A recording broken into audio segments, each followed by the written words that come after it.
Hello students, JEE advance 2025 का discussion start करते हैं। पेपर सेकंड पे हम लोग सबसे पहले चलते हैं और इसमें पहला क्वेश्चन गिवन है। इसमें क्या बोला गया है कि z equal to sigma square z equal to S square sigma by K, हमें इसकी डायमेंशन निकालनी है। और ये जो s है ना, ये क्या चीज़ है? s पे बोला गया है कि ईएमएफ पर यूनिट टेम्परेचर, बोले तो ईएमएफ बाई टेम्परेचर। ईएमएफ की डायमेंशन अपन आराम से निकाल सकते हैं। जैसे अपन एनर्जी बटे चार्ज ले लेते हैं, इससे आ जाएगा पोटेंशियल, ठीक है, उसके ईएमएफ के बराबर ही होता है। तो यू बाई क्यू से निकाल लेंगे इसकी डायमेंशन। और सिग्मा अपन निकाल सकते हैं जे बराबर सिग्मा ई से। ये क्या है? इलेक्ट्रिक कंडक्टिविटी है। जे क्या है? Current density. ई क्या है? Electric field. तो जे बाई ई करके अपन इसकी जो है डायमेंशन फाइंड आउट कर सकते हैं। फिर बात करते हैं के की। तो यहां से हम के की डायमेंशन कैसे निकालेंगे? के के लिए क्या बोला है? के है थर्मल कंडक्टिविटी। देखिए, तो ये फाइंड आउट करेंगे अपन D Q by D T के A D T by D X से। जूल में ये आ जाएगा time, area metre square, kelvin और लेंथ मीटर। ठीक है, यहां से हम फाइंड आउट कर लेंगे इजीली के की डायमेंशन और सब यहाँ पुट करके हम इसकी वैल्यू निकाल सकते हैं। इसमें सेकंड आंसर आ जाएगा, आप इसको सोल्व करके जरूर देखिएगा। अब बढ़ते हैं अपन आगे। अगला क्वेश्चन अपना है two coaxial conducting cylinders of same length L, radius root two R और टू आर उसकी रेडियस अपन को गिवन है, मतलब इनर और आउटर दोनों रेडियस गिवन है। ओके, डायग्राम में शो किया हुआ है। फिर अपन से बोला गया कि इसके अंदर डाइलेक्ट्रिक मीडियम भी फिल है k इक्वल टू 5 का। एक कोई प्लेन बोला है इमेजिनरी और उसकी जो लेंथ है वो l यहाँ पे शो भी कर रखी है। ओके, जो कि डिस्टेंस r पे है, मतलब ये जो डिस्टेंस है ना इस प्लेन की सेंटर से, ये डिस्टेंस r देखो यहाँ बना रखा। ये डिस्टेंस कितनी है? r गिवन अपन को। ओके, फिर आगे बढ़ते हैं और हमको एक सेकंड डायग्राम में बोला है कि जो फिगर 2 है ना, ये क्रॉस सेक्शनल व्यू है, इसका टॉप व्यू। इसको ऊपर से देखेंगे तो ऐसा दिखाई देगा। अपन से पूछा गया है कि आप इलेक्ट्रिक फ्लक्स निकालिए। इस जो इमेजिनरी प्लेन था ना, इससे कितना फ्लक्स जाएगा, ये अपन को फाइंड आउट करना है। तो चलो इसको सोल्व करते हैं। जैसे इसका टॉप व्यू अपन फिर से बना लेते हैं। वो प्लेन कुछ ऐसे है ना, इमेजिनरी प्लेन। ये डिस्टेंस अपन को क्या दे रखी है? r। ये डिस्टेंस कितनी दे रखी है अपन को? Root two R. और ये डिस्टेंस कितनी दे रखी है अपन को? 2r। ये r है, ये रेडियस रूट टू आर है, ये कितनी है? 2r है। अब अपन सबसे पहले एक बात जानते हैं कि अगर कोई भी 360 डिग्री के अंदर बात करें तो हमें टोटल फ्लक्स कितना मिलता है 360 के अंदर? q बाई एप्सिलॉन नॉट, किसी क्लोज सरफेस के लिए। अगर हम क्लोज सरफेस ले और 360 में पूरी बात करें उसके, तो टोटल फ्लक्स के उसके इतना मिलता है अपन को। अपन ये भी जानते हैं कि जैसे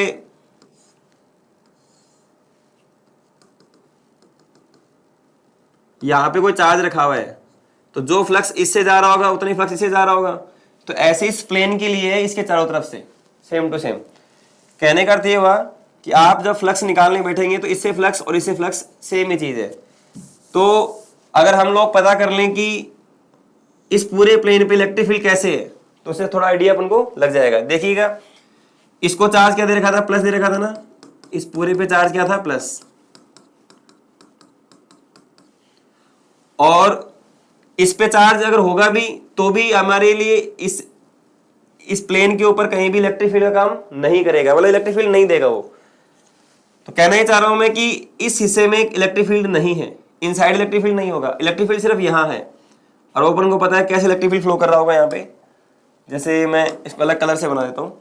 इलेक्ट्रिक फील्ड यहाँ पर ऐसे फ्लो कर रहा होगा, ये इलेक्ट्रिक फील्ड की डायरेक्शन हो गई। ओके,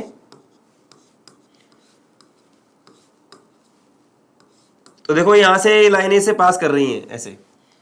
तो ये फ्लक्स थोड़ा यहाँ पे और थोड़ा यहाँ पर, मतलब आपको फ्लक्स जो है वो इस हिस्से में मिलेगा, इस हिस्से में फ्लक्स मिलेगा, यहाँ फ्लक्स नहीं होगा बिकॉज यहाँ इलेक्ट्रिक फील्ड नहीं है। यहाँ पर मीडियम भी फील्ड है k इक्वल टू 5 वाला। अब इसमें आगे कैसे बढ़े? तो इस हिस्से में फ्लक्स कैसे निकालें? तो हम 360 में जानते हैं क्यू बाई एप्सिलॉन नॉट है, और अगर मीडियम भी फिल कर देंगे तो मल्टीप्लाई में हम के भी कर सकते हैं। लेकिन हम लोग इसके लिए एंगल ढूंढ पाएंगे यहाँ पर आराम से। कैसे भाई, जैसे यहाँ पर ये क्या बना हुआ है आर, और ये कितना बना हुआ है यहाँ पर √2r, और ये कितना है 2r हो गया। इस ट्रायंगल से एंगल निकालेंगे अपन √2r की हेल्प से तो 45 डिग्री मिलेगा, और 2r की हेल्प से निकालेंगे तो कितना मिलेगा 60 मिलेगा। तो ये एंगल कितना हुआ इनके, ये वाला एंगल ये आ जाएगा 15 डिग्री, मतलब 15 डिग्री ऊपर और 15 डिग्री नीचे, सेंटर पे एंगल बना रहे हैं दोनों के दोनों ये वाले हिस्सा। ठीक है, तो आप कहेंगे सर टोटल 30 डिग्री से फ्लक्स पूछना चाहते हो आप, 1 में कितना फ्लक्स जाएगा क्यू बाई एप्सिलॉन नॉट के 360 डिग्री, तो हमें 30 डिग्री में फ्लक्स निकालना है टोटल, तो हम बोलेंगे क्यू बाई एप्सिलॉन नॉट के 360 इंटू 30, ये से कटेगा 12, के की वैल्यू 5 दे रखी है, क्यू बाई 60 एप्सिलॉन नॉट। ठीक है, अगला क्वेश्चन जो है अपना वो है एसएचएम का क्वेश्चन। बहुत आसान सा क्वेश्चन है, इसमें एक डायग्राम भी गिवन था जो आपके सामने ही दिखा रखा है। ठीक है, ये स्प्रिंग है, एक स्प्रिंग यहाँ है, ये रोड है, और यहाँ से हिंज कर रखा है L/2 और L/2 पर। यहाँ पर स्प्रिंग नीचे लगा दी, इसको यहाँ लगा दिया मिड में, और ये एक अलग सिस्टम बना दिया, ये इसको एक अलग सिस्टम बना रखा है। ओके, आपसे पूछा गया है कि दोनों की फ्रीक्वेंसी का रेशियो क्या होगा। देखिए इसमें अपन सबसे पहले पहला डायग्राम बनाना चाहेंगे। ये रोड हो गई, यहाँ से हिंज है, और हम इसको थोड़ा सा टिल्ट कर देते हैं, है ना, थीटा एंगल में मोड़ देते हैं। मैं बना ही देता हूं ऐसे, हमने इसको थीटा एंगल पे घुमा दिया, तो ये हमें पता है कि ये स्प्रिंग इस पे इधर की तरफ फोर्स लगाएगी, और ये स्प्रिंग इसको अपनी तरफ ऐसे खींचेगी। तो ये फोर्स कितना हो जाएगा के इंटू एल थीटा, क्योंकि लेंथ एल थीटा हो जाएगी, और ये कितना हो जाएगा के इंटू L/2 इंटू थीटा। लेकिन ये तो फोर्स है, हमें क्या चाहिए टॉर्क चाहिए, और टॉर्क कैसे निकालेंगे, रीस्टोरिंग टॉर्क निकालना चाहते हैं हम लोग। तो फोर्स पे परपेंडिकुलर क्या बनेगा के एल थीटा पे, ये जो परपेंडिकुलर लेंथ आएगी ना इसके ऊपर वो आएगी L cos थीटा, और इधर क्या बनेगा के L/2 थीटा, इस पे परपेंडिकुलर बनेगा L/2 cos थीटा। हमें पता है कि थीटा बहुत स्मॉल है, तो cos थीटा को हम 1 लिख सकते हैं ना, तो ये बन जाएगा के L² थीटा प्लस के L²/4 थीटा। इसको हम लिख पाएंगे 5/4 के L² थीटा, और अगर हम इसको रिस्टोरिंग बोले तो आगे माइनस भी लगा सकते हैं। तो ये आ जाएगा अपना c की वैल्यू, टाइम पीरियड में पता है 2π/I/c, और फ्रीक्वेंसी क्या बन जाएगी 1/2π c/I। तो 1/2π c/I, I की वैल्यू क्या पुट करेंगे 5/4 के L²। ओके, यहां से हमें फ्रीक्वेंसी 1 मिल गई इस सिस्टम के लिए। ऐसे हम लोग अगले सिस्टम पे काम करें तो वहां पर भी हम उसको किसी एंगल पे थोड़ा सा बेंड कर देते हैं, मोड़ देते हैं, यहाँ पे फोर्स लगेंगे दोनों स्प्रिंग की वजह से, और वो क्या लगेगा के L/2 थीटा। डबल कर देता हूं, दोनों स्प्रिंग का फोर्स एक साथ काउंट हो जाएगा। फोर्स पे परपेंडिकुलर निकाल के टॉर्क निकाल लेते हैं भैया, तो ये बन जाएगा के L थीटा और L/2 cos theta. Theta small है, थीटा क्या चल रहा है स्मॉल चल रहा है, थीटा स्मॉल रहेगा तो हम लोग यहाँ पर टॉर्क को कैसे लिख पाएंगे के L² थीटा/2। तो फ्रीक्वेंसी 2 क्या आ जाएगी अपनी, फ्रीक्वेंसी जो 2 है वो आ जाएगी 1/2π c/I, और I क्या बनेगा इस बार के L²/2। तो फ्रीक्वेंसी 1 और 2 का रेशियो अपन से पूछा था, हम इन दोनों का रेशियो करके इसकी वैल्यू भी निकाल पाएंगे इजीली। ओके, तो ये अपना ये क्वेश्चन सोल्व हो गया। अब चलते हैं अपन अगले क्वेश्चन की तरफ। क्वेश्चन नंबर 4, ये सर्कुलर मोशन का क्वेश्चन है, और ये बहुत अच्छा क्वेश्चन है। इस क्वेश्चन में अपन से पूछा गया है कि कोई दो मास है M1 और M2, जहां पर M1 जो है ना वो अच्छा खासा मास है, इसकी वैल्यू ज्यादा है M2 से बहुत, और हमें यह भी बोला गया है कि जो M2 वो रिवॉल्व कर रहा है चारों तरफ, किसके, M1 के चारों तरफ रिवॉल्व कर रहा है। फिर अपन से एक चीज और बोली कि जो M2 है ना इससे मास निकल निकल के और M1 में जा रहा है, और वो y kg पर सेकंड है, हर एक सेकंड में y kg मास निकल निकल के जा रहा है M1 के अंदर M2 से। देखो बोला है transfer process, there is no loss of the mass, mass का कहीं लॉस नहीं करवाना, लेकिन मास वहां पे ट्रांसफर करते जाना। ओके, और अपन से पूछा गया कि 1/r इंटू dr/dt की वैल्यू क्या होगी। r क्या है, रेडियस, रेडियस में रेट चेंज और 1/r दोनों का मल्टीप्लायर अपन से पूछा है, और ये इसके दे रखे हैं ऑप्शंस। तो अपन आगे बढ़ते हैं। ये हो गया वो सर्किल, ये हो गया मास M1, और हम जानते हैं कि ये मास M2 जो है वो बहुत छोटा है M1। एक मोमेंट पे इसकी स्पीड क्या मान लें, v मान लेते हैं। तो हम जानते हैं कि यहाँ पर g M1 M2 by are square किसके बराबर आ जाएगा, mv स्क्वायर बाई आर के। यहाँ से हम लोग M2 से M2 कैंसिल कर सकते हैं, तो वैल्यू बता पाएंगे किसकी, v की, और वो आ गई रूट gm1 बाई आर। ये ऑर्बिटल वेलोसिटी वाला फॉर्मूला अपन डायरेक्ट भी लगा सकते थे, ठीक है। अब अपन से क्या पूछा गया, देखो ये क्या चीज है, ये वेलोसिटी है किसकी, इस M2 की, लेकिन हम एक बात जानते हैं कि इसका मास लगातार कम हो रहा है, इस पर जो फोर्स लग रहा है वो M1 से ही पास कर रहा है, तो नेट टॉर्क जीरो है, और जब नेट टॉर्क जीरो होगा तो एंगुलर मोमेंटम कंजर्व रहेगा। मतलब L इक्वल टू अगर बोले वो क्या रहेगा, mv/r, जहां पर m क्या है, M2, v क्या है, वेलोसिटी, और r अपन को पता ही है। तो अगर v की वैल्यू पुट कर रहे हैं यहां से, तो M2 v क्या बन जाएगा, g m1 बाई r और इंटू में r, दोनों तरफ स्क्वायरिंग कर दें, L स्क्वायर क्या बन जाएगा, g m1 m2 का square into r by r, एक r से r भी काट देते हैं, तो फाइनली क्या बनेगा, m1 m2 का स्क्वायर और यहाँ पर r is equal to constant, ये पूरा कॉन्स्टेंट है, एंगुलर मोमेंटम यहाँ पर कॉन्स्टेंट है। बस हमें सिर्फ इसको डिफरेंशिएट करना है, m1 चेंज हो रहा है क्या, यस, m2 चेंज हो रहा है क्या, यस, r चेंज हो रहा है क्या, यस, तीनों चेंज हो रहे हैं। डिफरेंशिएशन करते हैं टाइम के रिस्पेक्ट में, पहले m1 का कर देते हैं dm1 by dt, dm1 by dt, फिर m2 square into r plus 2m2 dm2 by dt, m1r ऐसे कैसे रह जाएगा, ठीक है, प्लस m1 m2 का स्क्वायर और dr by dt is equal to 0। इसका डिफरेंशिएशन क्या हो जाएगा, 0 हो जाएगा। ओके, यहां से हम जानते हैं कि इसका मास निकल निकल के इसमें जा रहा है, तो और वो किस रेट से जा रहा है, अपन को y दे रखा था, ठीक है, तो ये डाटा यहां पुट करेंगे, तो ये हो जाएगा माइनस y, क्योंकि सॉरी ये प्लस का y होगा, क्योंकि इसका मास तो ऐड हो रहा है ना इसमें, तो ये प्लस का y m2 square into R plus plus यहां पर क्या हो, माइनस होगा, तो इसको माइनस ही बोल देते हैं क्योंकि इसका मास कम हो रहा है ना M2 से।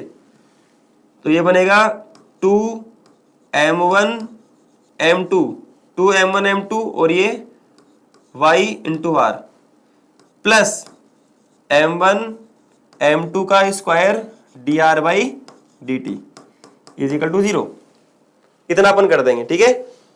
m2 यहां से कॉमन लेके 0 में भेजेंगे और इसको एक तरफ रख लेते हैं, उनको इधर ले आते हैं, तो फाइनली dr बाई dt, वैसे यहां पर हमें dr बाई dt को नेगेटिव चलो लास्ट में लिख देंगे ना, क्योंकि r कम हो रहा है लगातार, तो उसकी रेट तो नेगेटिव आएगी, उसको लास्ट में लिख देंगे। तो dr बाई dt यहां पर m2 हमने 0 में भेज दिया, तो क्या बचा, मल्टीप्लाई में m1 m2 बचा हुआ अभी भी, ठीक है, इज इक्वल टू, उसको इधर की तरफ लाएंगे तो 2m1 m2 y into R minus Y m2 का स्क्वायर इंटू आर। यहां से हम लोग, सॉरी इसको हमने m2 को तो गायब कर दिया था ना, हाँ यहां से हमने एक m2 को 0 में भेज दिया था, ये m2 यहां से जा चुका है और ये एक m2 यहां से जा सकता है, ठीक है। हाँ अब लिखते हैं, तो ये क्या हो जाएगा 2m1 y into R minus Y m2 R. यहां से हम बोल पाएंगे कि y इंटू आर कॉमन आ जाएगा, तो ये 2m1 माइनस m2 है और ये बन जाएगा m1 m2 dr by D T. dr by D T का मैं साइन अब ले लेता हूँ, यहाँ पर मैं माइनस के साथ ले लेता हूँ इसको और r को नीचे ले आता हूँ, इसको मैं डिवाइड में लेके जा रहा हूँ, 2m1 minus m2 by m1 m2। यहाँ पर m1 बड़ी वैल्यू है तो m1 कॉमन ले लीजिएगा एक बार, m1 कॉमन लोगे तो ये हो जाएगा m1 2 minus m2 by m1 और m1 m2। ओके, m1 से m1 कट जाएगा, उस माइनस को इधर ले आते हैं और ये वैल्यू क्या हो जाएगी, नेगलेक्ट हो जाएगी। तो finally 1 by R D R by D T क्या मिलेगा अपन को, माइनस 2। अच्छा ये y की वैल्यू अपनी मिस हो गई, इसको भी लिख देते हैं साथ में, ठीक है। तो 2y अपॉन m2, ये रिजल्ट अपन को देखने को मिलने वाला है।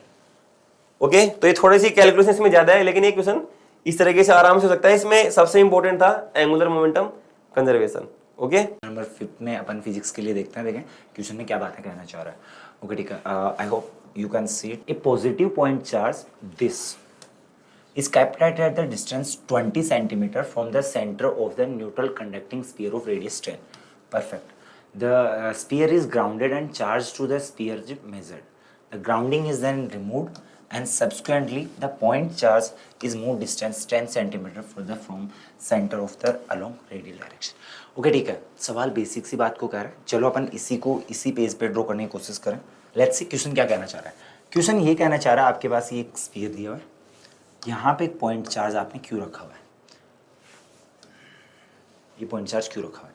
यहाँ से कहना चाह रहा है ये दोनों के सेंटर और इन दोनों के बीच की डिस्टेंस 20 सेंटीमीटर है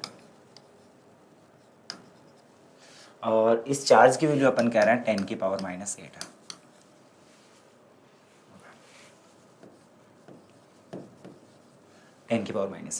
और अब ये कहना चाह रहे हैं जब आप इसे हम यहाँ रखेंगे तो आप जानते हैं यहाँ चार्ज इंड्यूस होगा -q और यहाँ चार्ज इंड्यूस होगा +q। ये उस चार्ज की बात कर रहे हैं। अब यहाँ से नेक्स्ट स्टेप में ये क्या करना चाह रहा है, नेक्स्ट स्टेप में इसे ये ग्राउंड करना चाह रहा है। तो नेक्स्ट स्टेप में अपन जब अब इसे ग्राउंड करेंगे तो यहाँ से अपने पास, अपने को पता है कि टोटल इस पे चार्ज नेगेटिव रह जाएगा, इस पे चार्ज अभी भी पॉजिटिव है और ये इस हिसाब से होना चाहिए कि यहाँ पे v ऑफ स्पीयर, स्पीयर पे v जो टोटल वो कितना हो जाना चाहिए अपने पास में 0। ओके लेट्स सी, मान लेते हैं इस पे चार्ज q डैश आया हुआ हमारे पास में, तो अपन कहेंगे इसके कारण k q सेंटर से इसकी डिस्टेंस 20 है, दैट मीन्स ये 20 सेंटीमीटर है तो 10 की पावर -2 प्लस खुद के कारण देखें तो अपन अज्यूम कर रहे हैं क्यू डैश पॉजिटिव में लेंगे, बाद में नेगेटिव आ जाएगा, अपॉन में आर ले रहे हैं, इसकी रेडियस 10 सेंटीमीटर दी है और बराबर 0 कर देंगे। तो यहाँ से अपने पास इजीली क्यू की वैल्यू पता लग जाएगी, दैट मीन्स क्यू डैश जो आएगा ये इधर जाएगा, नेगेटिव हो जाएगा हमारे पास में, तो आपका होगा नेगेटिव क्यू अपॉन 20 इंटू 10 की पावर -2 और 20 से भी 10 कैंसिल हो जाएगा तो अपने पास 2 इंटू 10 की पावर -2 अपने पास में इसका चार्ज रहेगा। ओके देखते हैं क्या बात कहना चाह रहा है, कह रहा है before grounding electrostatic potential of the sphere is कह रहा है 450 एम्पीयर्स। तो यदि अपन बिफोर ग्राउंडिंग की बात करें तो जो पोटेंशियल आएगा, ओके लेट्स सी, क्या ऐसी सी फिगर बनेगी हमारे पास में। बात सुनना, आपने कहा यहाँ चार्ज Q है जिसकी वैल्यू 10 की पावर -8 है, यहाँ पे इसके ऊपर बिफोर ग्राउंडिंग पे यहाँ पे माइनस आया था और यहाँ पे कह रहा है प्लस आया। एक एक स्टेप बाय स्टेप चलते हैं। यहाँ पे अपन जानते हैं V जो आएगा वो V Q के कारण भी आएगा और V स्पीयर के कारण भी आएगा, बट स्पीयर पे टोटल चार्ज 0 है अपने को पता है, तो ये 0 हो जाएगा, तो V Q केवल इसके कारण आ पाएगा अपने को। तो यहाँ पे हम देखें तो हमें पता है ये K, ये Q और ये बाई डिस्टेंस आ जाएगी 20 सेंटीमीटर दिया हमारे पास। आप कहोगे K 9 इंटू 10 की पावर 9 आ रहा है, Q आपके पास में सवाल में 10 की पावर -8 दिया है और ये वैल्यू 20 इंटू 10 की पावर -2 दे रहा है। आप यहाँ करोगे 10 की पावर -6 है, आप यहाँ करोगे 10 की पावर 3 बचेगा। दैट मीन्स ये 900/2 आएगा, जो आप कह दोगे 450 आएगा। दैट मीन्स पहला ऑप्शन अपने को करेक्ट है। पहला ऑप्शन करेक्ट है, इजी गोइंग बात है। ओके, एक बार वापस चलते हैं, सेकंड ऑप्शन क्या कह रहा है। तो ये करेक्ट हुआ। Before the charge flown from the sphere to ground because of the grounding, कह रहा है ये, कह रहा है चार्ज ग्राउंडिंग करने के कारण इसमें कितना चार्ज गया होगा, इसकी बात कहना चाह रहा है। अगेन देखते हैं। आपने कहा कि यहाँ पे जब ये स्टार्टिंग में था, Q इनिशियल देखा था तो आपने कहा 0 आया। Q फाइनल की बात करें तो आपने अभी जस्ट पीछे की स्टेप में किया है। आपने कहा था फाइनल इस पे माइनस चार्ज रहेगा, जिसके कारण सेंटर पे पोटेंशियल 0 आएगा। आपने कहा ये वैल्यू यहाँ पे आएगी और Q डैश की वैल्यू ये हो जाएगी।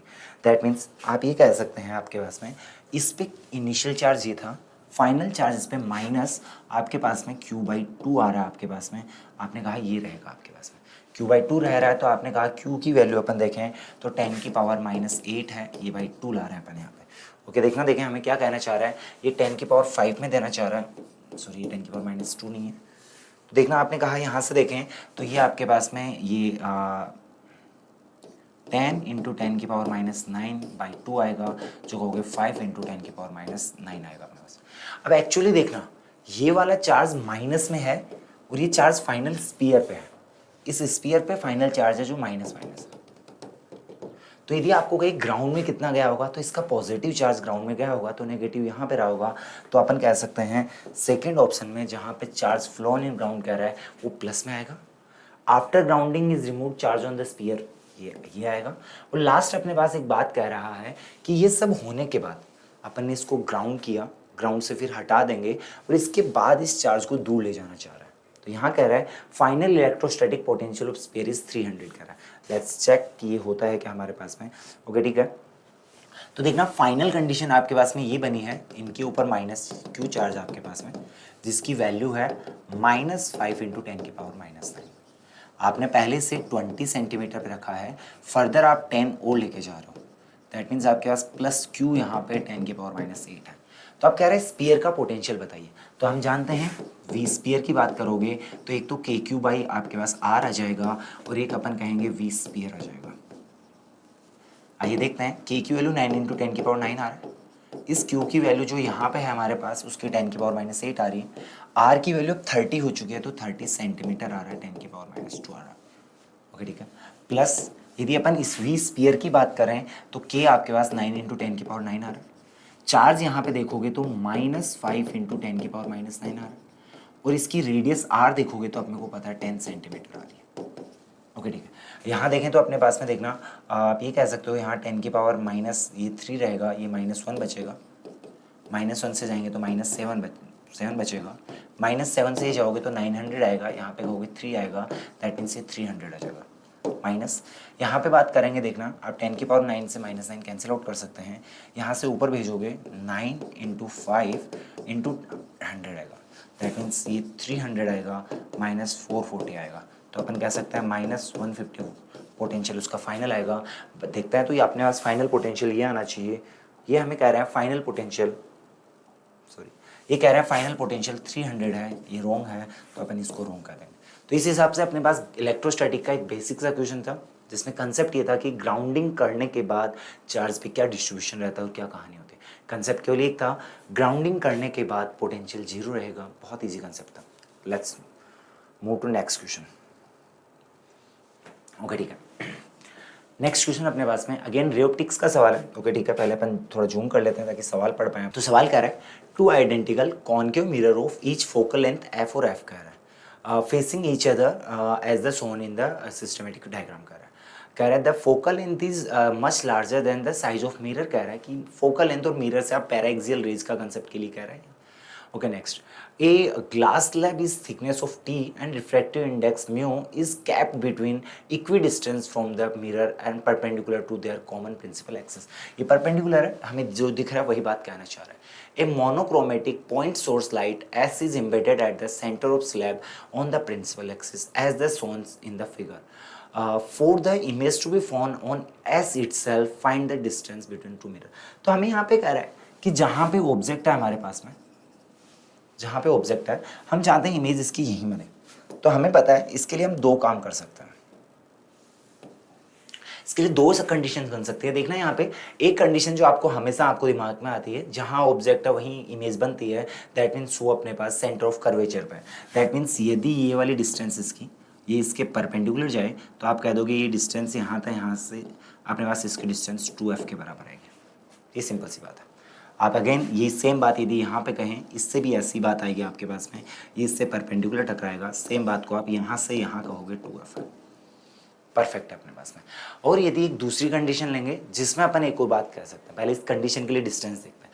देखना ये डिस्टेंस 2f है, बट यहाँ पे आपने ग्लास स्लैब लिया हुआ है, तो इसके कारण जो शिफ्टिंग आएगी उसे कंसिडर करना पड़ेगा। तो अपन लें कि वैसे ही 2f और 2f होती, बट टोटल डिस्टेंस के लिए जा रहा है। अपन इंडिविजुअल के लिए जाएंगे तो अपन ऐसे जाएंगे कि 2f डिस्टेंस यहाँ से आ रहा है, इधर की साइड ही थिकनेस t/2 आपके पास, तो आप कह सकते हो थिकनेस t/2 है, और आपके पास में इसके कारण जो शिफ्ट आती है वो 1/1 में होता है। सिंपल बात है। आप कहोगे इधर भी ये होगा, इधर भी होगा, that means total distance 2 time कर सकते हो, तो आपके पास डिस्टेंस ही आएगा। सिंपल कंसेप्ट है। ये देखना आपके पास में इन दोनों करोगे तो ये आप कह दोगे 4f आएगा आपके पास में, यहाँ पे जाओगे तो आप कह दोगे t आएगा 1 - 1/μ आएगा। ओके ठीक है। तो एक डिस्टेंस अपन कह रहे हैं सेंटर ऑफ कर्वेचर पे रखने के कारण हमारे पास में जो आंसर रहेगा वो अपन कह रहे हैं, तो सेंटर ऑफ कर्वेचर के कारण हमें पता लग गया जो आंसर आ रहा है 4f आ रहा है। तो एक दूसरा कौन सा केस है जो अपन मिस आउट कर रहे हैं, देखना यहाँ दूसरा जो केस आ रहा है वो ये है, अज्यूम करो ये फोकस होता, तो यहाँ पे ये होना चाहिए था कि लाइट इससे टकराएगी और इसके पैरेलल हो जाएगी। अब लकीली अपने पास दूसरा स्फीयर दूसरा मिरर और दिया है, और इस पे यदि पैरेलल चीज़ें आएंगी तो हमें पता है अगेन ये फोकस पे मैच कर देगा। दैट मीन्स ये सेम बात अपन फोकस लेंथ के लिए भी कह सकते हैं, but again the slit game is here, so again the width is t/2, so for the same purpose assume the distance is f and f2f, but shift distance will be अपने पास में t 1/1/μ। तो बहुत ही simple सा concept था, दो cases अपन दिमाग में लगाते, बहुत ही इजी सा आंसर आने वाला था, बहुत ही प्यारा सवाल था अपने पास में। ओके ठीक है, नेक्स्ट गाइस। ओके ठीक है, ओके देखते हैं सवाल, क्या सवाल है हमारे पास। ओके ठीक है, 6 infinitely large and thin non-conducting sheet are fixed in the configuration 1 and 2। यहाँ जैसे दिख रहा है अलग अलग चार्ज डेंसिटी के साथ में हमें प्लेट्स दिखाई हुई। ओके परफेक्ट है। As the shown in figure कह रहा है the sheets carry uniform charge density which are indicated as the term sigma naught, की सिग्मा नोट के टर्म्स में हमें दिख भी रही है कि यहाँ पे ये आ रहा है, यहाँ पे ये आ रहा है, सब में अलग अलग आ रहा है। The separation between any two consecutive sheet is 1 micrometre. यहाँ पे कह रहे हैं डिस्टेंस हमें गिव हुई है पास में जो 1 micrometer. The variation of the region in the indicated with the 1 2 3 4 this, and sigma naught is value is given 9 microcoulomb. Which of the following statement are correct कह रहा है। Okay, let's move। क्या कहना चाह रहा है। ओके ठीक है, तो पहला कह रहा है in the region of the configuration in region 4 of configuration 1 magnitude of electric field is 0। Okay ठीक है, देखते हैं ये बात कहाँ तक अपन देख सकते हैं।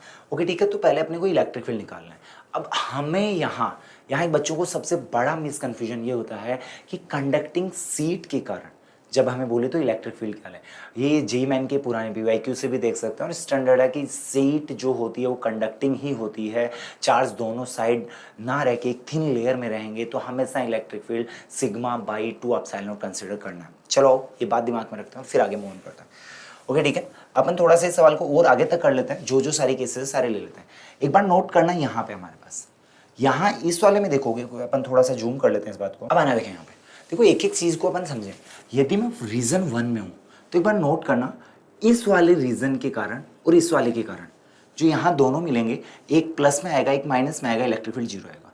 सेम ये प्लस और ये माइनस, इलेक्ट्रिक फील्ड 0 आएगा। तो अपन यहाँ दो के ग्रुप बनाने की कोशिश करेंगे, तो हम कह सकते हैं इन दो ग्रुप के कारण 0, इन दो ग्रुप के कारण यहाँ 0, तो दैट मीन्स केवल इन दो ग्रुप के कारण आएगा। एक प्लेट का σ/2 एप्सिलॉन नॉट है, पॉजिटिव से दूर और नेगेटिव में उसके पास, दैट मीन्स यहाँ इसके कारण और इसके कारण σ/2 epsilon not plus σ/2 epsilon not, और वैल्यू हो जाएगी σ/एप्सिलॉन। परफेक्ट, और डायरेक्शन आ रही है ऐसे, कोई दिक्कत ही नहीं। आइए नेक्स्ट, अपन यदि इस पॉइंट में जाए हमारे पास में, ओके देखना एक एक पॉइंट को, इस पॉइंट में जाए तो देखना यहाँ पे प्लस और माइनस आ रहे हैं, एक साइड और प्लस माइनस आते ही काम खत्म कर देंगे, तो इसके लिए ये दोनों काम खत्म, ये दोनों भी एक साइड आ रहे हैं तो ये भी खत्म, और ये दोनों भी आ रहे हैं तो खत्म। दैट मीन्स ये इसका इलेक्ट्रिक फील्ड कैंसिल आउट कर रहा है, ये इसका कर रहा है और ये इधर इन दोनों में आपस में कर रहा है। दैट मीन्स यहाँ पे जो ई आएगा वो कितना आएगा आपके पास में 0। परफेक्ट। तीसरे इस पॉइंट के लिए जाए, अगेन देखना ये दोनों सेम साइड हैं तो 0 0, ये दोनों भी सेम साइड है तो 0 0, मतलब इसका और इसका कंसिडर करें, इसका इधर और इसका भी इधर। दैट मीन्स ये अगेन सेम ऐसे ही हो जाएगा, डायरेक्शन आपके पास इधर आ जाएगी और value sigma by epsilon not आ जाएगी। परफेक्ट। फोर्थ में अगेन 2 का ग्रुप 0, 2 का ग्रुप 0, 2 का ग्रुप 0, तो अगेन इलेक्ट्रिक फील्ड कितना हो जाएगा 0। परफेक्ट। फिफ्थ पे जाएं, अगेन देखना ये 2 का ग्रुप 0, ये 2 का ग्रुप 0, केवल इन 2 के आएगा, इसके कारण देखोगे तो इधर, इसके कारण भी इधर, तो sigma by epsilon not. Perfect. ये सारे के सारे अपन देख सकते हैं डायरेक्शन और विद इलेक्ट्रिक फील्ड। ओके, हम एक बार कॉन्फ़िगरेशन सेकंड के लिए भी कर लेते हैं क्योंकि आई थिंक यही बातें काम में आने वाली है अपने को यहाँ पे। तो ओके ठीक है, देखना अगेन यदि अपन फर्स्ट रीजन की बात करें तो देखना ये दोनों एक साथ आ चुके हैं वापस, तो फिर से इसके लिए 0, ये दोनों अगेन एक साथ आ चुके हैं तो फिर से इसके लिए 0। दैट मीन्स इस बार ये और लास्ट वाली 2 बचेंगी। इस एक के कारण पहले से सिग्मा बाई 2 एप्सिलॉन नॉट आता है, सिग्मा बाई 2 में दिया है। दैट मीन्स इस एक से इधर जो आएगा सिग्मा बाई 4 एप्सिलॉन नॉट आएगा, उस एक से भी जो आएगा वो सिग्मा बाई 4 एप्सिलॉन नॉट आएगा, बट लकीली नेगेटिव है तो सेम साइड आएंगे, तो यहाँ आ जाएगा सिग्मा बाई 2 एप्सिलॉन नॉट। आइए यहाँ बात करें, देखना अगेन ये, अब यहाँ पे देखना ये डिफरेंट है तो आप सीधा नहीं करेंगे, तो आप ये देख लीजिए कि आप ये कह सकते हैं कि अब इन 2 का तो 0 आ रहा है, कन्फर्म इन 2 का तो 0 आ रहा है। अब बात करें इन 2 की और इन 2 की, इन 2 की बात करोगे तो आपको पता है ये देखना प्लस में आ रहा है तो इसके कारण इधर आएगा और इसकी value sigma by epsilon not आएगी। इन दोनों के कारण देखा तो उधर आएगा सिग्मा बाई 2 एप्सिलॉन नॉट आएगी। तो ओवरऑल देखेंगे तो ये इधर आ जाएगा आपके पास में और इसकी वैल्यू माइनस में करने के बाद सिग्मा बाई 2 एप्सिलॉन नॉट आएगी। परफेक्ट। यहाँ पे देखें, देखना अगेन 2 का ग्रुप, 2 का ग्रुप, तो अपने पास में अगेन ये 2 का ग्रुप, अगेन ध्यान रखना दोनों प्लस माइनस 0, ये भी प्लस माइनस 0 आएगा, कंफर्म है। तो अब इस प्लस और इस प्लस का बचा, तो इस प्लस का इधर, इस माइनस का इधर, तो अगेन सेम वही केस हो जाएगा सिग्मा बाई 4 एप्सिलॉन। फोर्थ की बात करें, डायरेक्शन है। फोर्थ की बात करो, अगेन देखते हैं ये दोनों प्लस प्लस हैं तो सेम साइड 0 आ जाएगा। ये और ये जब इस पॉइंट पे जा रहा हूँ तो देखना ये और ये इधर देगा, ये भी इधर खींचेगा। दैट मीन्स इनका सिग्मा बाई एप्सिलॉन नॉट आया था हमारे पास, इन दोनों का देखा ये इधर दिया था इन्होंने बैक साइड, तो सिग्मा बाई 2 एप्सिलॉन नॉट था। तो ओवरऑल जो अपन ने किया था वो अपन ने कहा था इसको और इसके कारण इधर की साइड आएगा जो सिग्मा बाई 2 एप्सिलॉन नॉट बच जाएगा। परफेक्ट। नेक्स्ट आइए अपने पास इसकी बात करें। ओके ठीक, इसकी बात करोगे तो अगेन आप देख रहे हो कि अपने पास में ये इधर आ रहा है और ये इधर आ रहा है, तो इन 2 का 0, इन 2 का 0, केवल इन 2 का देखना है। प्लस वाला इधर दे रहा है तो sigma by 4 epsilon not, sigma by 4 epsilon not eventually क्या आएगा sigma by 2 epsilon not. Okay, यहाँ पे एक बार थर्ड पे दोबारा देख लेते हैं कि वैल्यू कोई गलत नहीं हुई, ये 0, ये 0, ये दोनों ऐड होंगे तो बाई 4 और बाई 4 से 2 आ जाएगा टोटल। ओके ठीक, तो फाइनली मैंने सब इलेक्ट्रिक फील्ड की डायरेक्शन बता दी है कि किधर और किधर आ रही है, बस अब केवल ऑप्शन मैच करना है। I let in the region 4 of configuration first magnetic field of the electric field is 0। देखते हैं ऐसा हुआ है क्या। रीजन 4 की बात कर रहे हैं, इलेक्ट्रिक फील्ड 0 आ रहा है, परफेक्ट, ये ऑप्शन हमारा सही है। In region 3 of configuration second magnitude of electric field sigma by epsilon not कर रहा है। रीजन थर्ड कह रहा है हमारे पास में, इसमें जा रहे हैं तो यहाँ देख पा रहे हैं हम sigma by 2 epsilon not value आ रही है इसकी, बट ये सिग्मा बाई एप्सिलॉन नॉट बोल रहा है, ये सिग्मा बाई एप्सिलॉन नॉट बोल रहा है, तो ये गलत हो जाएगा बाई 2 के फैक्टर के कारण। Potential difference between first and last seat of the configuration is 5 volt. Okay ठीक है, पोटेंशियल डिफरेंस चेक कर लेते हैं हमारे पास में। देखना यहाँ पे हमें इलेक्ट्रिक फील्ड्स पता है तो E इंटू डी से पोटेंशियल जा सकते हैं, बहुत ईजी बात है। देखिए यहाँ पे इलेक्ट्रिक फील्ड इधर आ रहा है तो पोटेंशियल सिग्मा, आप देख पा रहे हैं सिग्मा बाई एप्सिलॉन नॉट आ जाएगा इंटू डिस्टेंस डी। यहाँ 0 है तो 0, अगेन यहाँ पे फिर करोगे ऐड हो जाएगा, अगेन 0 अगेन ऐड, तो 3 टाइम्स हो जाएगा टोटल हमारे पास में। तो टोटल इलेक्ट्रिक फील्ड आ रहा है 3 epsilon not sigma by into D. देखना 3 सिग्मा की वैल्यू हमें सवाल में दी है 9 माइक्रो अपॉन एप्सिलॉन नॉट की वैल्यू सवाल में हमें दिया 9 इंटू 10 की पावर माइनस 12, और साथ में देखना डी डिस्टेंस हमें बीच में दी हुई थी इन्होंने यहाँ पे 1 माइक्रो, आई थिंक 1 माइक्रोमीटर। देखना 1 माइक्रो से ये 12 कैंसिल आउट हो जाएगा, 9 से 9 कैंसिल आउट होगा। दैट मीन्स ये वैल्यू कितनी आनी चाहिए आपके पास में 3V। सिंपल, आपने इलेक्ट्रिक फील्ड देखा, E इंटू डी किया, पोटेंशियल इजी गोइंग बात थी आपके लिए, तो आपने कहा चलो चेक करते हैं। ये कह रहा है 5 आ रहा है, नहीं वैल्यू 3 आ रही, तो ये भी गलत हुआ। कह रहा है potential difference between first and last seat of the configuration second कह रहा है इज 0। तो फर्स्ट एंड लास्ट सीट के लिए बात कर रहे हैं, ये देखिए, तो आपने कहा फर्स्ट और लास्ट सीट इसके लिए जाएं तो देखना अगेन स्टेप बाय स्टेप कर रहे हैं। इसके कारण देखोगे तो अपने पास आएगा sigma by 2 epsilon naught into D. यहाँ देख रहे हो तो माइनस में आएगा तो sigma by 2 epsilon naught into D. यहाँ देख रहे हो तो प्लस में जाएगा तो आप कहोगे sigma by 2 epsilon naught into D. यहाँ देख रहे हो तो माइनस में आएगा तो again sigma by 2 epsilon naught into D. और यहाँ देख रहे हो तो अगेन प्लस में जाएगा sigma by 2 epsilon naught into D. देखना ये माइनस प्लस कैंसिल आउट हो रहे हैं, बट एक चीज़ बाकी रह रही है, that means v should not equal to be zero. v की वैल्यू आ रही है sigma by 2 epsilon naught into D. और ये बात यदि अपन आगे बढ़ें तो हमारे पास में ये फोर्थ ऑप्शन जो जीरो कह रहा है ये वैल्यू गलत हो जाएगी। तो अगेन हमारे पास में ये सवाल हमने सीट के लिए किया जहाँ एक कंसेप्ट अपने पास सिग्मा बाई 2 एप्सिलॉन नॉट की वैल्यू को ध्यान रखना था। हालांकि सेम सवाल के अप्रोच में कई लोग ऐसे करते हैं कि हम यहाँ इंड्यूस चार्ज निकाल लेते हैं, सब प्लेट्स पे एक दूसरे के कारण इंड्यूस चार्ज निकाल लेते हैं फिर कर सकते हैं। बट अगेन इंड्यूस चार्ज से हम जानते हैं कि पर प्लेट पे जो टोटल चार्ज है वो कांस्टेंट रहेगा। That means due to the electric field due to that charge will also remain constant. जब कांस्टेंट है तो हम क्यों मेहनत करें, हम सिंपल सीधा जा सकते हैं और बेसिक सवाल अप्लाई कर सकते हैं। Okay next, move on to next question. देखिए आई होप आपको क्वेश्चन दिख पा रहा हूँ। ओके ठीक है, आइए देखें। तो ये हीट एंड थर्मोडायनेमिक्स से एक सवाल है जहाँ कार्नोट इंजन और रेफ्रिजरेटर्स को बहुत इस्तेमाल किया गया। बहुत सारे हमारे जेई मैन जब एस्पिरेंट यूज़ करते हैं, जब पढ़ते हैं तो कहते हैं कि कार्नोट इंजन या रेफ्रिजरेटर सिलेबस में नहीं है, बट एडवांस के लिए ऐसा नहीं है। द बेसिक सवाल हमें पूछा गया, देखते हैं क्या कहानियाँ लेके आया सवाल। ओके देखते हैं।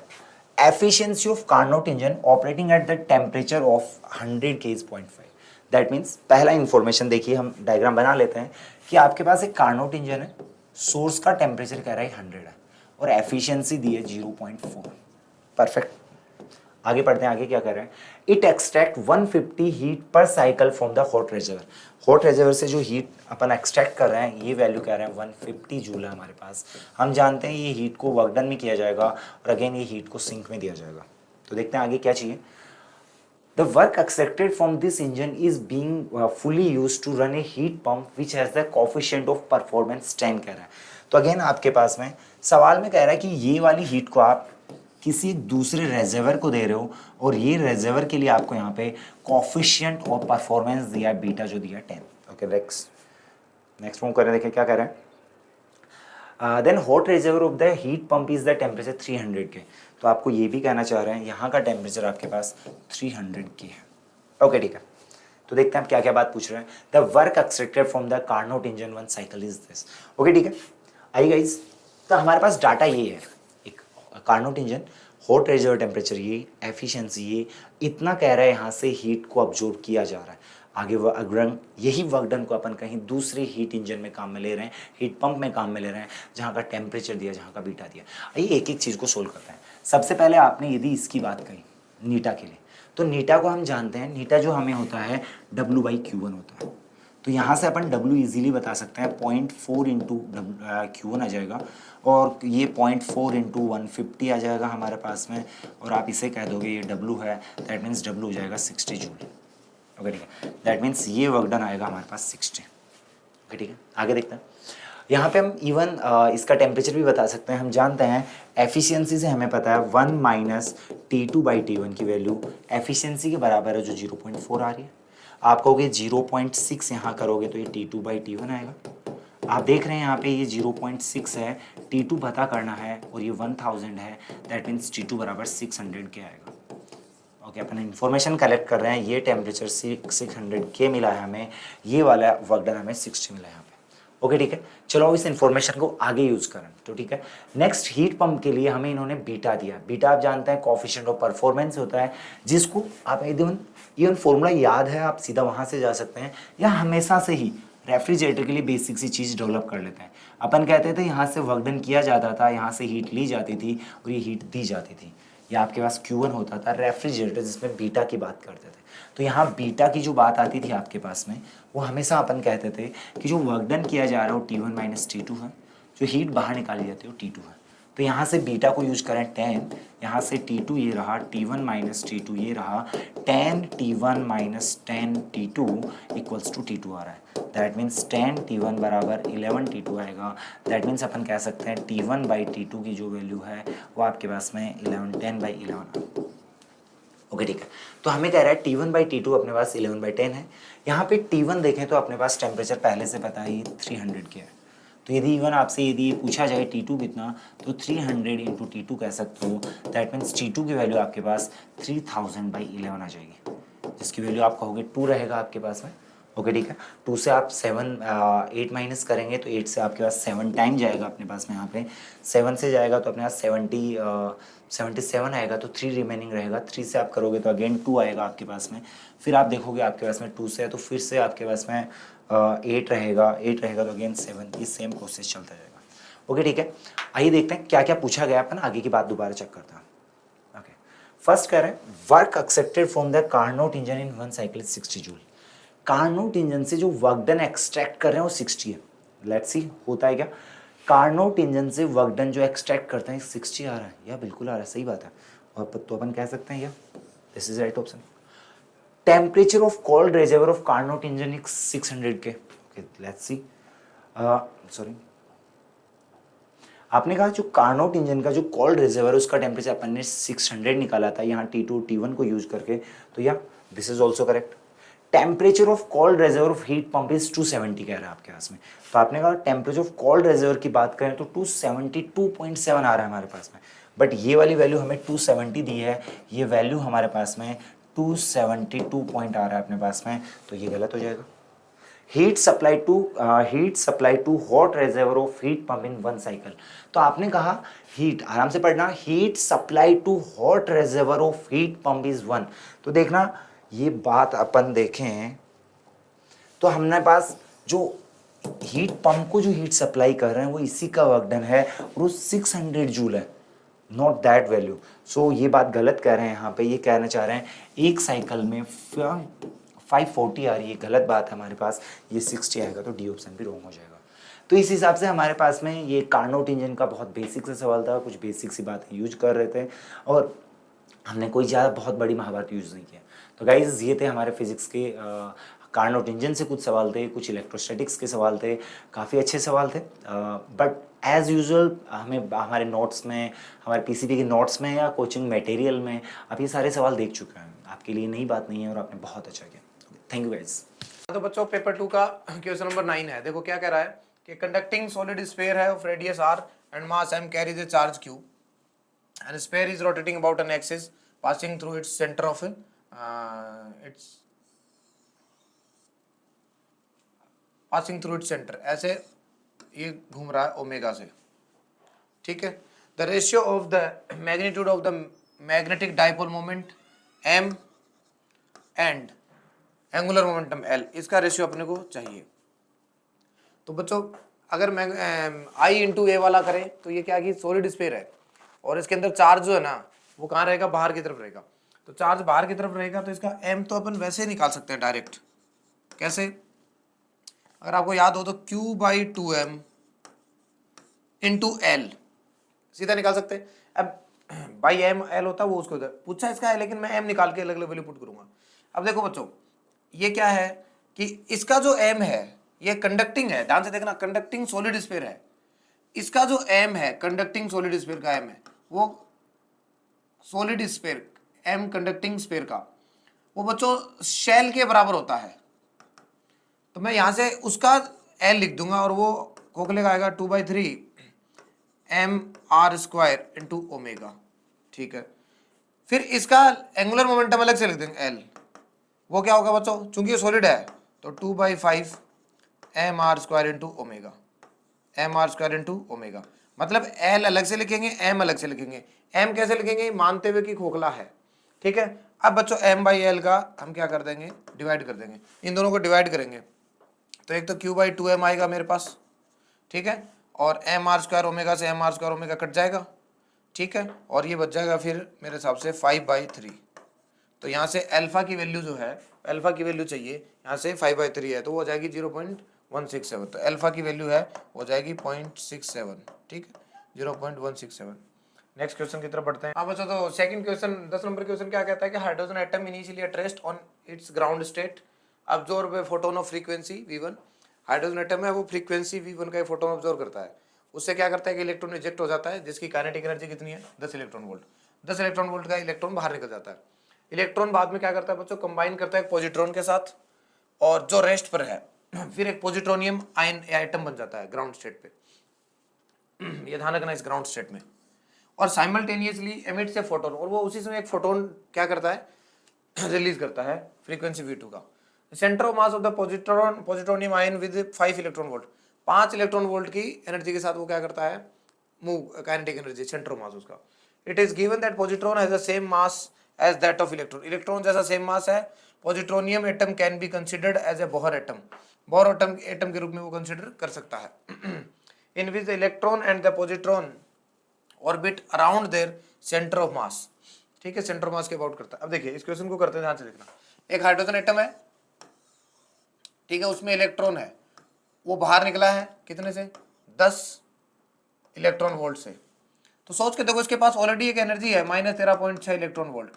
तो एक जो फोटोन आया है जो म्यू का, उसकी एनर्जी कितनी होगी, 13.6 तो उसने दिया है, और प्लस 10 से इलेक्ट्रॉन भाग गया, तो बच्चों 23.6 इलेक्ट्रॉन वोल्ट एनर्जी उस फोटोन के पास थी। अब ये 10 इलेक्ट्रॉन वोल्ट का जो इलेक्ट्रॉन है ये क्या करता है, किसी दूसरे के साथ जुड़ जाता है और जुड़ के एक पॉजिट्रोनियम आयन बनाता है।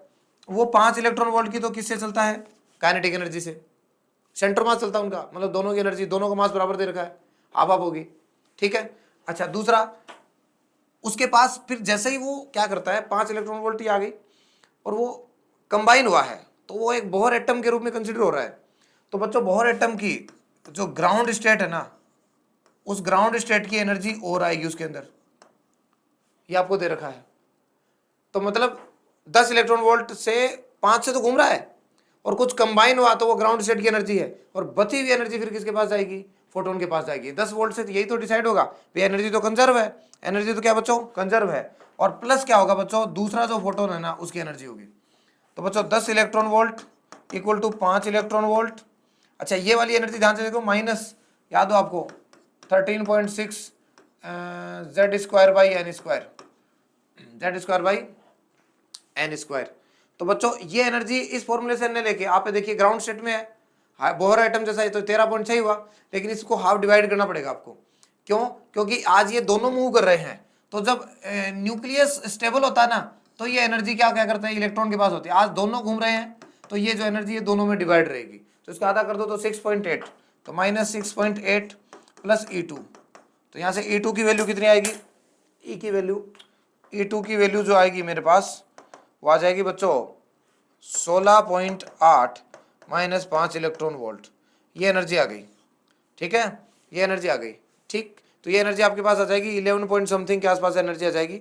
डायरेक्ट डाटा के रूप में हम इसको क्या कर सकते हैं बच्चों, यूज कर सकते हैं। 11.8 ये आएगी, 11.8 इलेक्ट्रॉन वोल्ट, ये E2 आ गई। आपसे लास्ट में E2 माइनस E1 पूछा है सॉरी, तो E2 माइनस E1 वो आ जाएगा बच्चों 23.6 electron volt minus 11.8 electron volt, ठीक है। तो इसका आंसर मेरे पास क्या हो जाएगा बच्चों, 11.80, ये इसका आंसर हो जाएगा। तो क्वेश्चन को समझे, पहले फोटोन ने कितनी एनर्जी दी वो निकाल ली, अब जो इलेक्ट्रॉन भाग रहा है उस फोटो इलेक्ट्रॉन द्वारा क्या क्या रिसीव किया जाता है उसमें बैलेंस कर। हाँ बच्चों, तो नेक्स्ट क्वेश्चन क्या है, वो कह रहा है कि एक WXYZ एक एडियाबेटिक और आइसोबेरिक प्रोसेस से कुछ फंक्शन गुजर रहा है। आपके पास WXYZ के क्या दे रखे हैं, 64, 125 और 250। मैं यहाँ आगे वाले लिखता हूँ WXY 3 पॉइंट, WXY 3 पॉइंट के अपने को क्या दे रखे हैं बच्चों, वॉल्यूम दे रखे हैं, ये V 125 और वो लोग कितना 250, ये ध्यान रखें, ठीक है। और TW, ये जो TW है ना, TW यहाँ पर NRTW की जो वैल्यू है वो 1 जूल दे रखी है, ठीक है, और सच दैट 1 जूल। और आपने को बताना है amount of heat absorbed by the gas along the path XY जो पाथ है ना, यहाँ बच्चों प्रेशर कांस्टेंट है, यहाँ क्या है, प्रेशर कांस्टेंट है।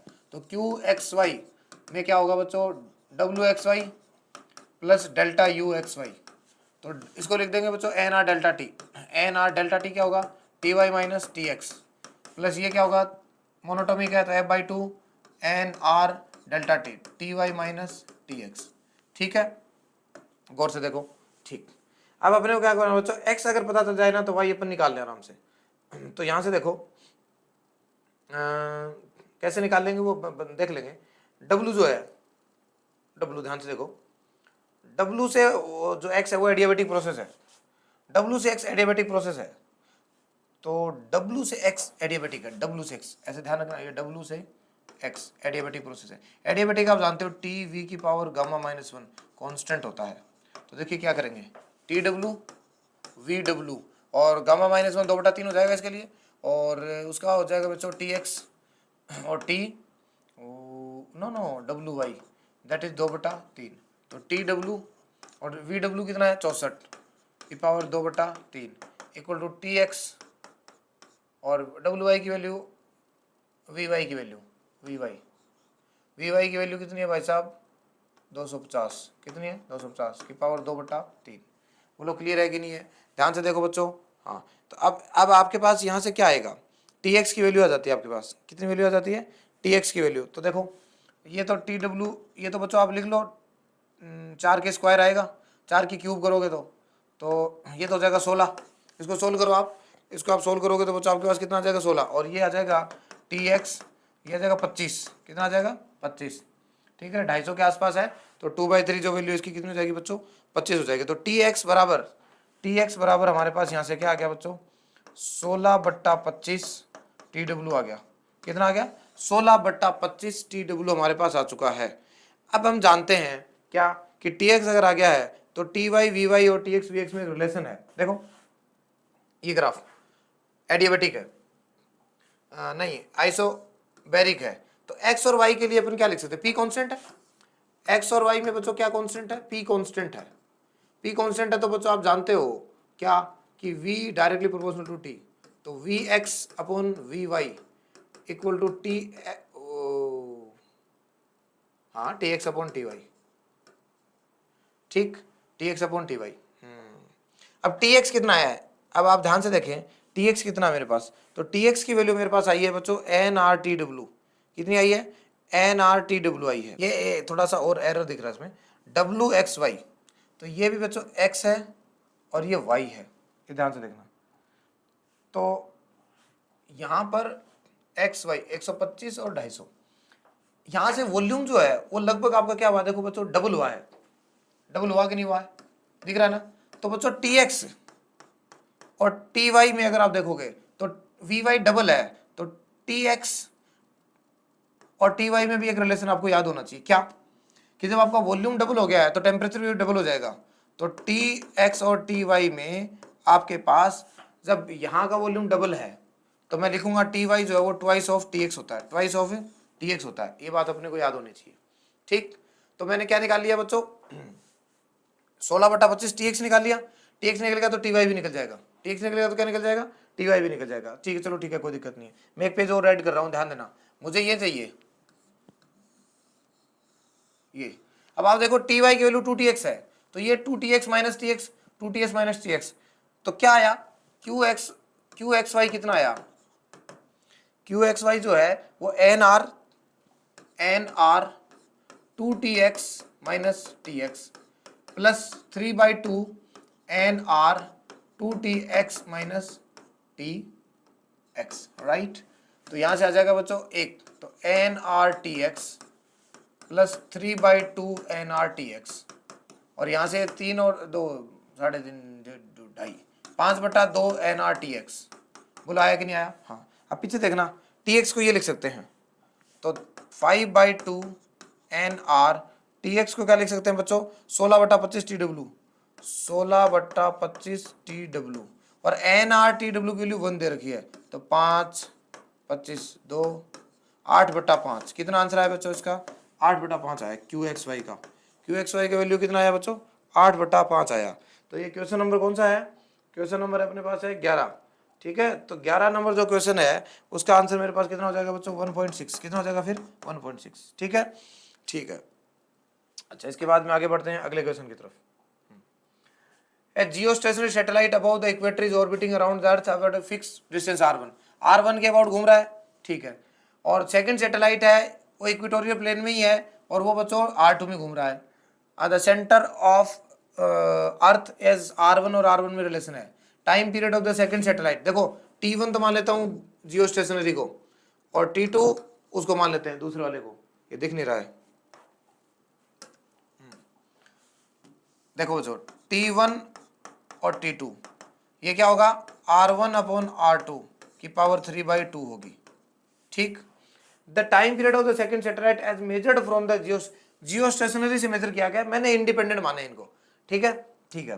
तो यहां से मेरे पास क्या आएगा T2 आ जाएगा T1 और बेटा R2 अपॉन R1 की पावर 3/2, मैंने क्रॉस मल्टीप्लाई कर दिया है, ठीक। अच्छा अच्छा ये देखिए ध्यान से R1 और R2 ये दे रखा है इतना, तो मैं इसको लिख सकता हूं बच्चों T2 इक्वल टू आ जाएगा T1 और R2 की वैल्यू कितनी है, R2 की वैल्यू जियो स्टेशनरी R1 है, हाँ R1 रहने दो R1 और R2 यहां से लिख दो, वो आ जाएगा बच्चों क्या R1 अपॉन 1.21 और की पावर 3/2 की पावर 3 R1 से R1 कट गया, ठीक है R1 से R1 कट गया। तो बच्चों अब देखो आगे वाले पेज में चलते हैं, ऐड करते हैं T2 बराबर आएगा T1 सॉरी T1 और 1/121 की पावर 3/2, ये T2 की वैल्यू आ गई बच्चों। ध्यान से देखो ये T2 की क्या आ गई वैल्यू। अब T2 की जो वैल्यू आई है मेरे पास, इसको T2 ठीक है, तो इसको लिख सकते हैं लगभग 1.21 है। तो क्या लिखें अभी आए हैं। तो T2 इक्वल टू T1 या फिर एक काम करो T1 अपॉन T2 यहाँ से निकालता हूँ मैं, जियो स्टेशन 1 है, यह आ गया 1.21 की पावर 3/2, क्या आ गया बच्चों 1.1 की पावर 3/2। बोलो क्लियर है क्या, हाँ ठीक है। और स्क्वायर कर दो, तो स्क्वायर कर दिया तो ये आ गया T1 का स्क्वायर अपॉन T2 का स्क्वायर, तो ये आ गया 1.21 की पावर 3, 1.21 की पावर कितनी आ गई बच्चों 3 आ गई। बोलो क्लियर है क्या, ठीक है।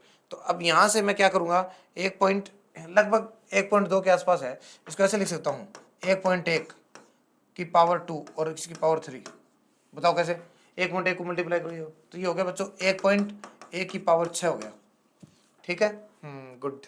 1.1 की पावर क्या हो गया बच्चों 3। अब रूट ले लो तो T1 अपॉन T2, अब रूट ले लो इसका तो ये आएगा 1.1 की पावर 3, 1.1 की पावर कितनी आ गई बच्चों 3 आ गया। रूट लेने से क्या हो गया मेरे पास, ऐसे T1 अपॉन T2 की वैल्यू लगभग T1 अपॉन T2 की वैल्यू है वो लगभग आ गई 1.33 के आसपास।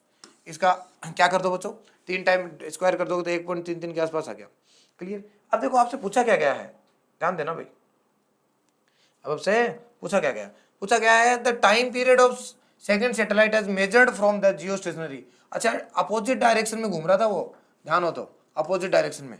तो बच्चों क्या करेंगे देखना, पीछे वाले लेते हैं, ये सैटेलाइट होगा, क्या हो रहा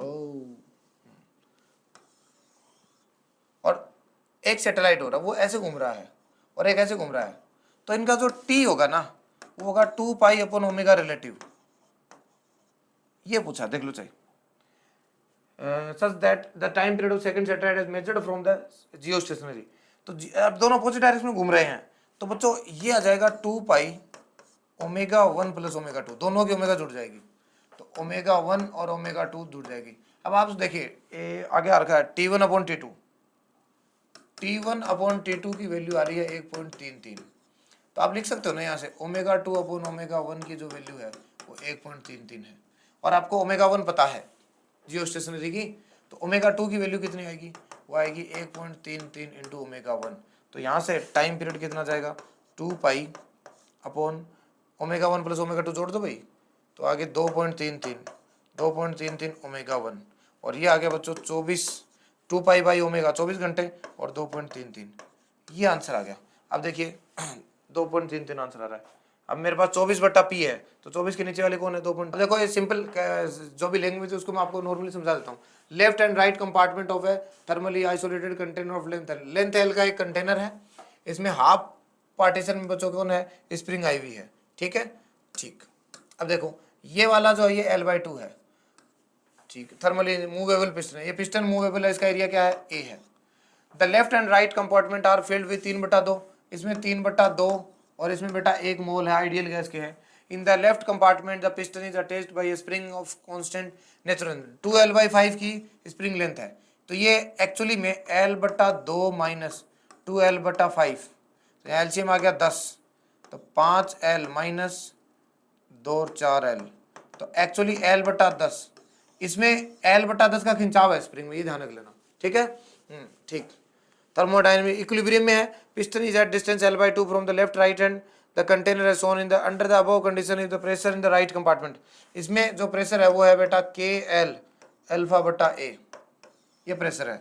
वैल्यू ऑफ अल्फा पूछिए। अब सुनिए ध्यान से, क्या करना है गौर से देखो।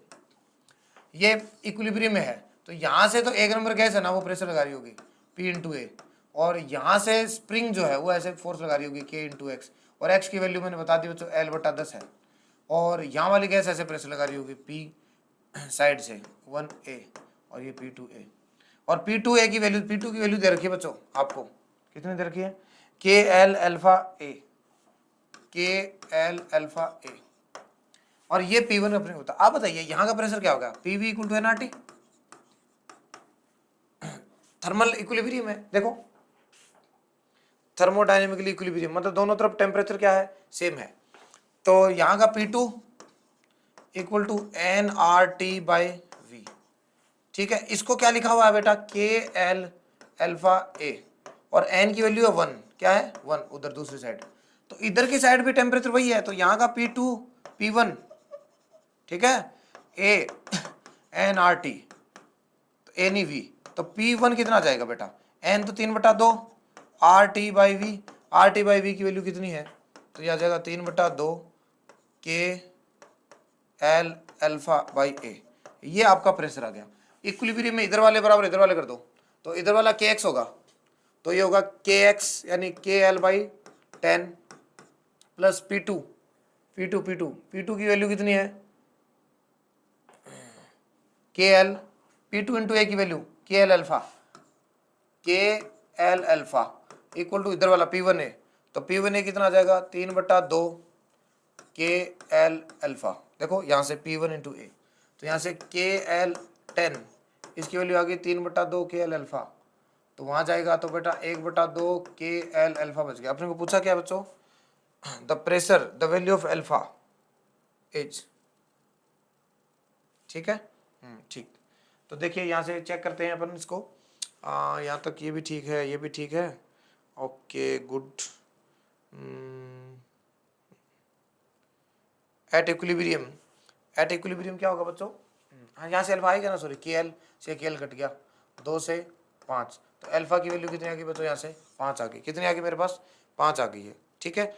नहीं अल्फा की वैल्यू 5 नहीं, 2/10, 1/5 आई है, सॉरी 1/5, 1/5 को क्या बोलोगे आप 0.2, तो 0.2 जो है ना वो आपका क्या हो जाएगा बच्चों, सी आंसर हो जाएगा। बोलो क्लियर है क्या, 0.02 है वॉट एवर, 2/10 यानी 1/5, ठीक है। नेक्स्ट क्वेश्चन की तरफ बढ़ते हैं। A projectile of mass 200 gram is launched in a viscous medium at an angle 60 degree with a horizontal with an initial velocity, ठीक है। इनिशियल वेलोसिटी के साथ कुछ डाला हुआ है, चलिए यहाँ से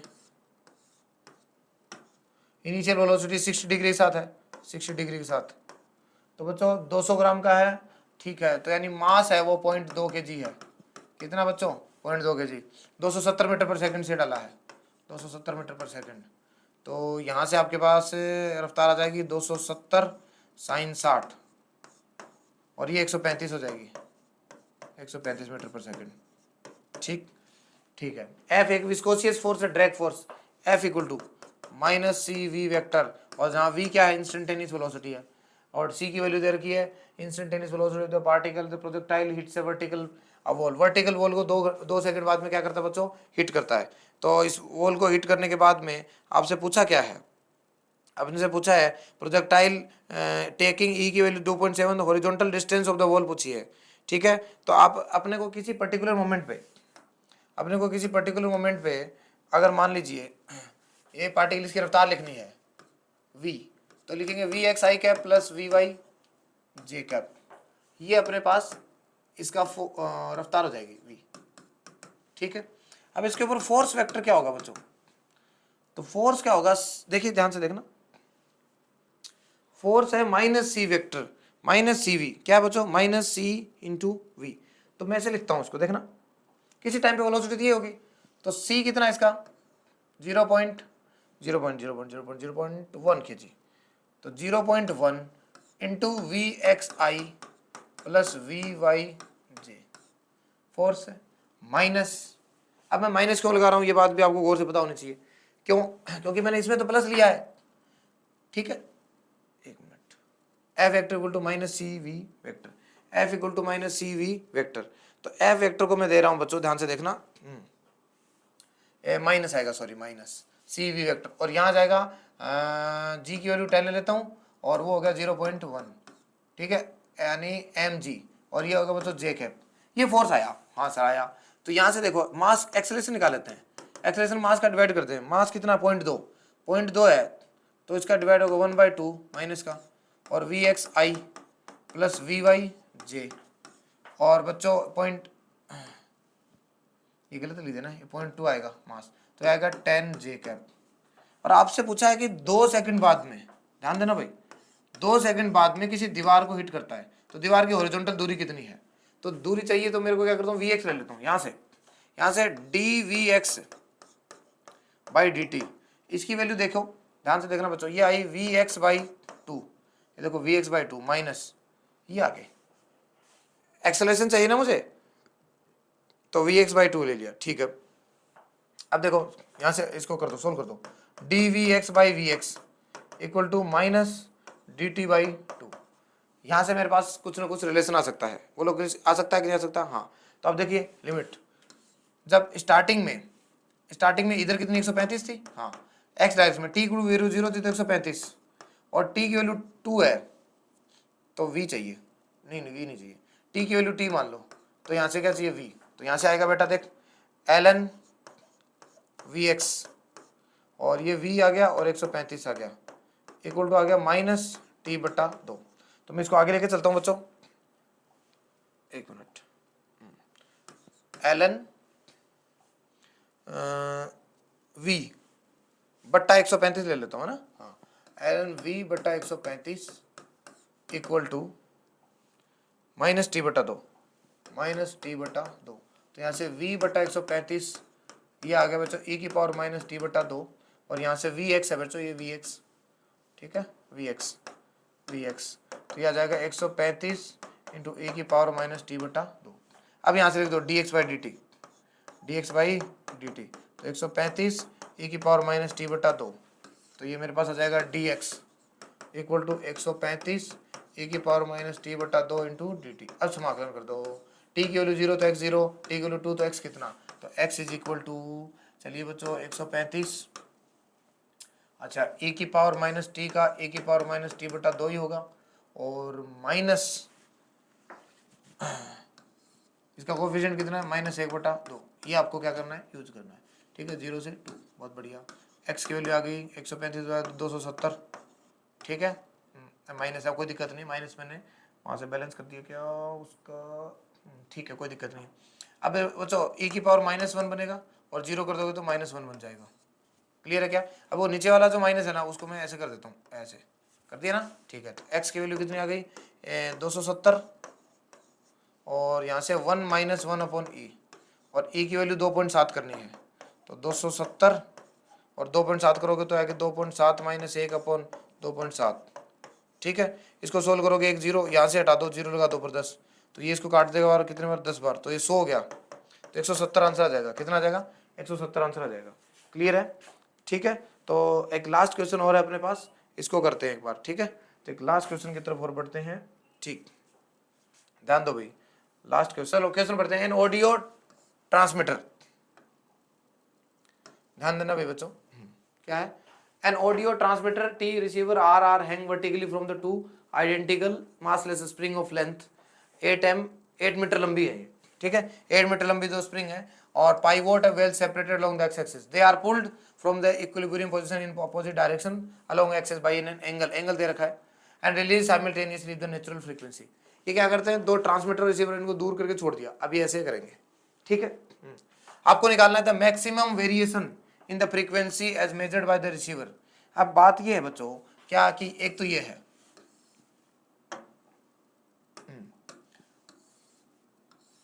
यहां से इसको छोड़ दिया और यहां से इसको छोड़ दिया। अब आप एक बात बताओ, मैक्सिमम वेरिएशन चाहिए दोनों के बीच में, तो मैक्सिमम वेरिएशन कब आएगा? जब एफ मिनिमम में से एफ क्या कर दो, मैक्सिमम को माइनस कर दो, या ये लो, ये आएगा कि नहीं आएगा? हाँ।